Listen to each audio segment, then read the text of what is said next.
Dear students, पिछले video में मैंने एल्केन्स के सोर्सेस की और बनाने की जो डिफरेंट मेथड्स हैं उनके बारे में डिस्कशन स्टार्ट किया था। सोर्सेस में मैंने बताया था कि एल्केन्स का जो प्रमुख स्रोत है या मेन सोर्सेज हैं वो पेट्रोलियम गैस हैं, नेचुरल पेट्रोलियम एवं नेचुरल गैसेस हैं जो है, तथा प्लांट्स एंड एनिमल्स के विघटन से भी लोअर एल्केन्स हैं वो प्राप्त होते हैं। इसी प्रकार जो मधुमक्खी है उसके मोम में भी हायर एल्केन्स हैं वो उपस्थित होते हैं। केमिकली एल्केन्स को बनाने के लिए जो विधियां हम लोग काम में लेते हैं उसमें जो प्रमुख विधियां हैं उसमें पहली विधि असंतृप्त हाइड्रोकार्बनों के हाइड्रोजनीकरण द्वारा है। इसको असंतृप्त हाइड्रोकार्बनों का अपचयन भी कहते हैं, क्योंकि हाइड्रोजन से जब भी हम किसी यौगिक की अपक्रिया कराते हैं और हाइड्रोजन का यदि उसमें योग हो जाता है तो वो अपचयन अपक्रिया भी कहलाती है। तो दोनों तरह से हम शब्दों का प्रयोग कर सकते हैं, अपचयन द्वारा या हाइड्रोजनीकरण द्वारा। यहाँ पर हाइड्रोजनीकरण के लिए हाइड्रोजन है वो काम में ली जाती है उच्च ताप पर एवं उत्प्रेरक की उपस्थिति में। उत्प्रेरक के रूप में नोबेल धातु उत्प्रेरक निकिल, प्लेटिनम, पैलेडियम इत्यादि काम में लिए जाते हैं।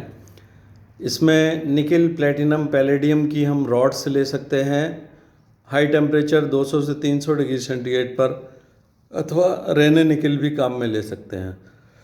रेने निकिल वास्तव में निकिल का पाउडरी फॉर्म होता है और इससे निकिल की उत्प्रेरकीय क्रियाशीलता बहुत अधिक बढ़ जाती है और इसकी वजह से जो तापक्रम है वो कक्ष ताप पर 20 से 30 डिग्री सेंटीग्रेड टेम्परेचर पर भी असंतृप्त हाइड्रोकार्बनों का हाइड्रोजनीकरण किया जा सकता है।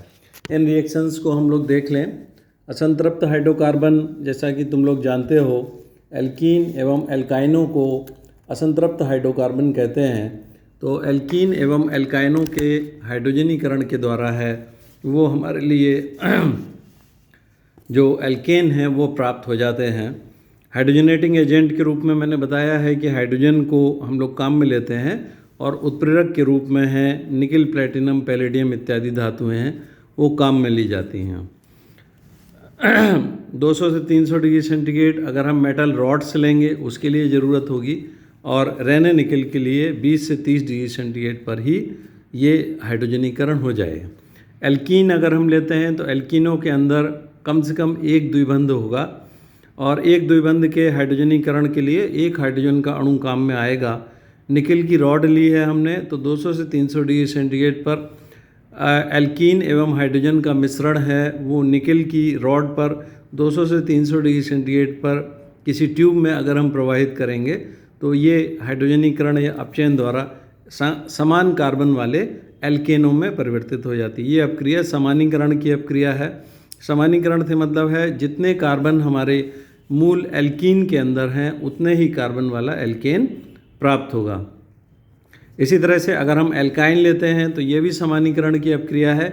इसमें भी जितने कार्बन हमारे एल्काइन में हैं उतने ही कार्बन वाला एल्केन फाइनली प्राप्त होगा। लेकिन ये अपक्रिया दो पदों में संपन्न होगी। पहले पद में एक हाइड्रोजन का अणु है वो योग करेगा और एल्काइनों का परिवर्तन पहले एल्कीन में होगा और फिर ये एल्कीनें हैं वो पुनः हाइड्रोजन के द्वारा क्रिया करके फिर एल्केन बनाती हैं।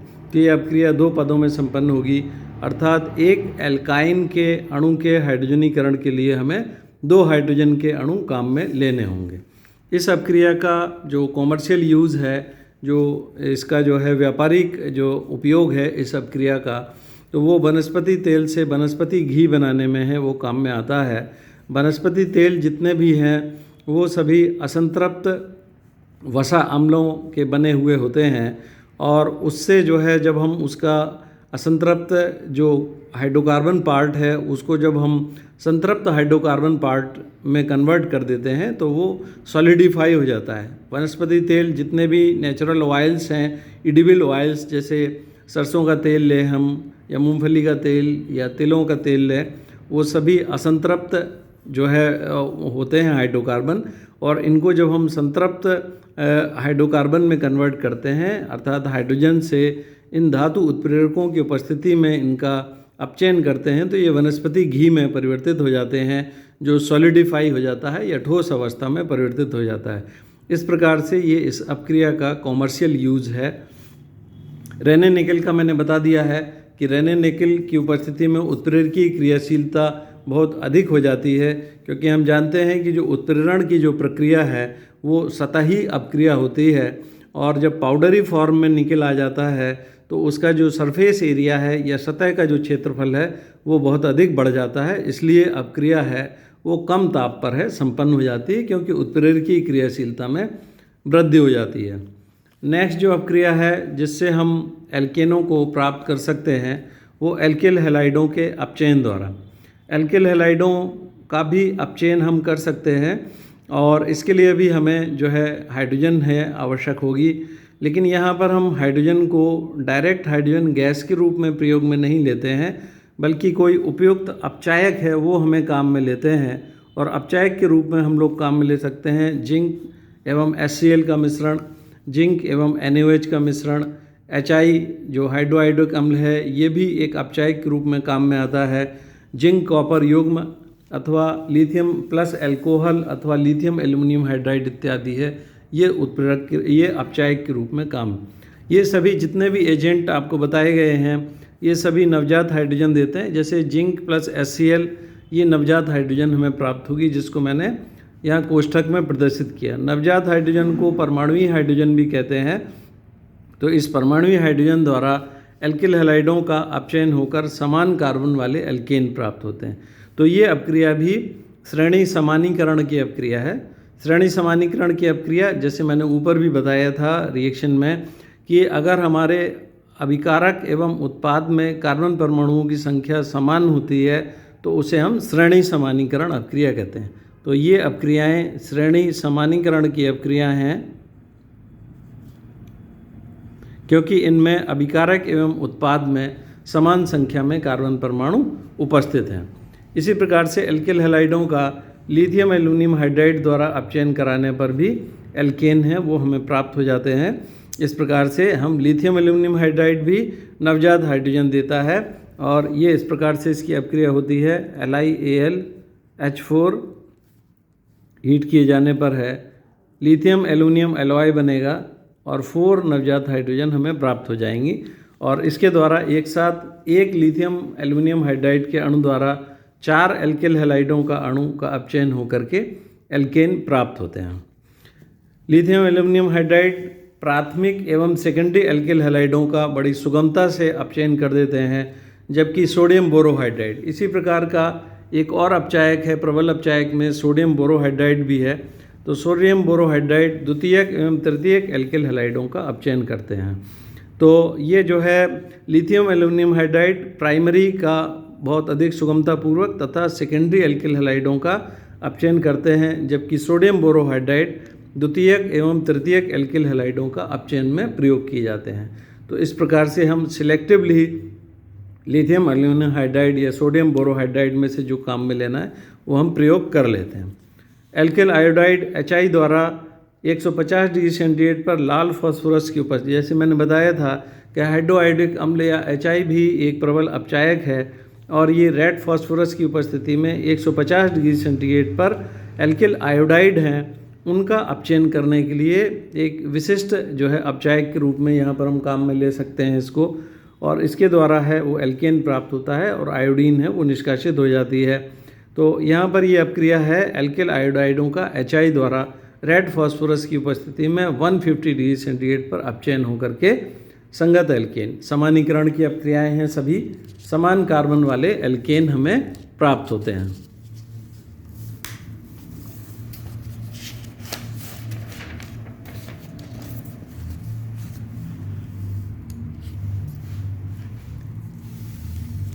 नेक्स्ट अपक्रिया है जिससे हम एल्केन प्राप्त कर सकते हैं वो ग्रिग्नार्ड अभिकर्मक से है, ग्रिग्नार्ड एजेंट से या ग्रिग्नार्ड अभिकर्मक से। ग्रिग्नार्ड अभिकर्मक क्या होते हैं? एल्किल मैग्नीशियम हैलाइडों को ग्रिग्नार्ड अभिकर्मक कहते हैं। RMgX, R का मतलब एल्किल भाग है, मैग्नीशियम धातु तथा हैलोजन। तो एल्किल मैग्नीशियम हैलाइडों को ग्रिग्नार्ड अभिकर्मक कहते हैं। विक्टर ग्रिग्नार्ड ने इन यौगिकों का संश्लेषण किया था, जिसके लिए विक्टर ग्रिग्नार्ड को नोबेल प्राइज़ दिया गया। ये इन्होंने एल्किल हैलाइड तथा मैग्नीशियम मेटल ईथर की उपस्थिति में क्रिया करके RMgX बनाती है, एल्काइल मैग्नीशियम हैलाइड बनाती है। तो ग्रिग्नार्ड अभिकर्मक समस्त सक्रिय हाइड्रोजन युक्त यौगिक। तो ग्रिग्नार्ड अभिकर्मक की अब क्रिया हम किससे कराएंगे? सक्रिय हाइड्रोजन युक्त यौगिकों से क्रिया करते हैं और इसमें हमें एल्केन प्राप्त होता है। अब एल्केन हमें कौन सा प्राप्त होगा? ग्रिग्नार्ड अभिकर्मक के एल्किल भाग के संगत एल्केन, अर्थात ग्रिग्नार्ड अभिकर्मक के एल्किल भाग में अगर 2 कार्बन है तो 2 कार्बन वाला एल्केन प्राप्त हो। जैसे हमने यहाँ दिखाया रिप्रेजेंटेटिव रिएक्शन में RMgX plus water RH plus MgOHX है। इसी प्रकार से जो स्पेसिफिक रिएक्शन है एथिल मैग्नीशियम ब्रोमाइड, यहाँ पर ये हमने लिया है ethyl magnesium bromide, ethyl magnesium bromide water से क्रिया द्वारा एथेन देता है और प्रोडक्ट के रूप बाई प्रोडक्ट के रूप में MgBrOH है वो प्राप्त हो जाता है। सक्रिय हाइड्रोजन युक्त यौगिक के रूप में क्या क्या हम लोग काम में ले सकते हैं? वाटर के साथ मैंने रिएक्शन बताई दी है, वाटर इटसेल्फ है ही। एल्कोहल्स हैं, इनमें ये सक्रिय हाइड्रोजन है। अमोनिया का एक जो हाइड्रोजन है वो सक्रिय होता है। अमीन्स लिया हमने, एल्काइल अमीन लिया है, उसका एक हाइड्रोजन सक्रिय होगा। सेकेंडरी अमीन लिए, इसका हाइड्रोजन सक्रिय होगा। हमने मिनरल एसिड जैसे HCl लिया, इसका ये हाइड्रोजन सक्रिय है। एसिटिक अम्ल का ये हाइड्रोजन सक्रिय है। हाइड्रोसाइनिक अम्ल का ये हाइड्रोजन सक्रिय है। तो इस प्रकार के ये सक्रिय हाइड्रोजन युक्त यौगिक और भी हो सकते हैं जो कि आसानी से हाइड्रोजन प्रोवाइड कर देते हैं। तो फिर से देख लीजिए इस रिएक्शन को। ग्रिग्नार्ड अभिकर्मक सक्रिय हाइड्रोजन युक्त यौगिक कोई से भी हम लेंगे, उसके साथ में क्रिया करके ग्रिग्नार्ड अभिकर्मक के एल्किल भाग के संगत, अगर ग्रिग्नार्ड अभिकर्मक में मैंने बताया कि अगर 2 कार्बन परमाणु हैं तो वो 2 कार्बन परमाणु वाला हमें एल्केन प्राप्त होगा, अर्थात एथिल मैग्नीशियम ब्रोमाइड से एथेन हमें प्राप्त हो जाएगा। नेक्स्ट अपक्रिया है वुड्ज अपक्रिया द्वारा।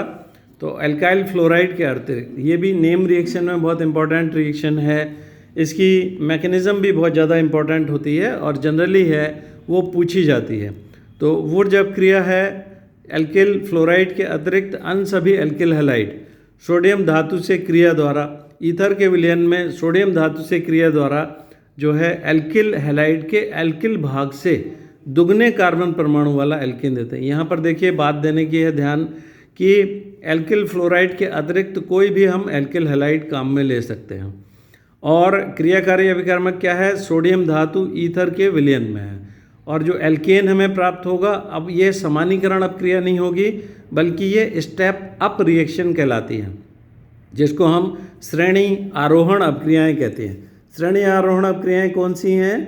जिनमें कि जो उत्पाद प्राप्त हो रहा है उसमें अभिकारक की अपेक्षा अधिक संख्या में कार्बन परमाणु हैं।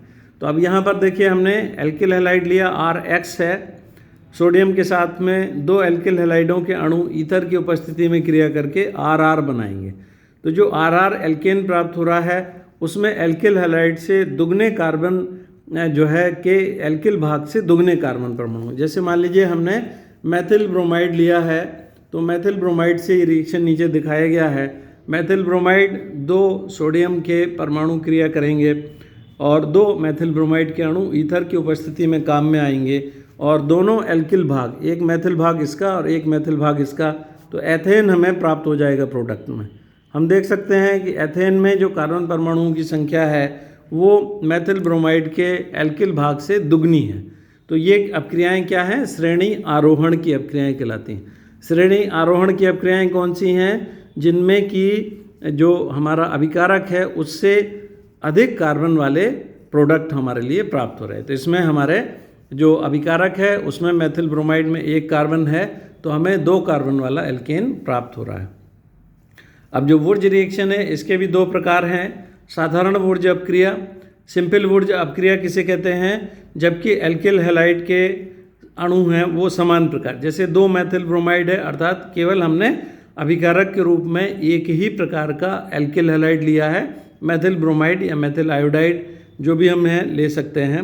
लेकिन वो सेम टाइप का है। मिश्रित ऊर्जा अपक्रियाएँ कौन सी हैं? मिश्रित ऊर्जा अपक्रियाएँ वह होती हैं जिनमें कि एल्किल हैलाइडों के अणु भिन्न भिन्न प्रकार के से मतलब है अभिकारक एल्किल हैलाइडों में एक से अधिक प्रकार के कार्बन जो है उनका स्ट्रक्चर है। जैसे मैथिल ब्रोमाइड और एथिल ब्रोमाइड हम लें तो एक तो हो गया एक कार्बन वाला और दूसरा 2 कार्बन वाला, तो इन्हें हम मिश्रित ऊर्जा अपक्रियाएँ कहते हैं।